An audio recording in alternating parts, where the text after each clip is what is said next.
ಭವ್ಯ ಅಂತ. ನಾವು ಫಸ್ಟು ಈ ಕ್ಷೇತ್ರದ ಬಗ್ಗೆ ತಿಳ್ಕೊಂಡಿದ್ದು ಟಿವಿ ಮುಖಾಂತರ. ಹಿಂಗೆ ನೋಡಿ ಒಂದ್ಸಲ ಅನ್ಕೊಂಡ್ರಿ ಹೋಗಿ ಬರಬೇಕು ಅಂತ ಹೇಳ್ಬಿಟ್ಟು ಬಂದ್ರಿ.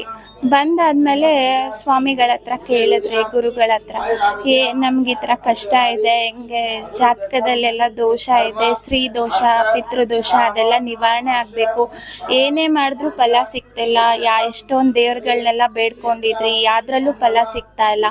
ಹಾಗಾಗಿ ಅವ್ರು ಹೇಳಿದ್ರು, ಕಾಯಿ ಕಟ್ಟಿ ನೀವು ಸಂಕಲ್ಪ ಮಾಡಿಕೊಂಡು 21 ವಾರ ನಿಮ್ಮ ಮನೆಯವ್ರು ಮಾಡಬೇಕು, ನೀವು 18 ವಾರ ಮಾಡಬೇಕು ಅಂತ ಹೇಳಿದರು. ಆಮೇಲೆ ಕರೋನಾ ಸ್ಟಾರ್ಟ್ ಆಗೋಯ್ತು.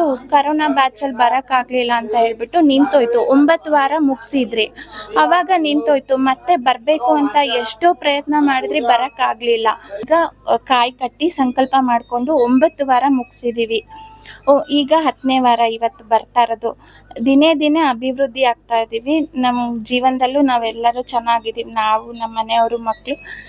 ಇನ್ನು ರಾಯರ ಸೇವೆ ಮಾಡಬೇಕು ಅಂತ ಅಂದ್ಕೊಂಡಿದ್ದೀವಿ, ಮಾಡ್ತಾ ಇರ್ತೀವಿ. ಇದು ಮುಗಿದ್ಮೇಲೂ ಅವಾಗವಾಗ ಬಂದು ಪೂಜೆ ಸಲ್ಲಿಸ್ತೀವಿ ಅಂತ ಅಂದ್ಕೊಂಡಿದ್ದೀವಿ.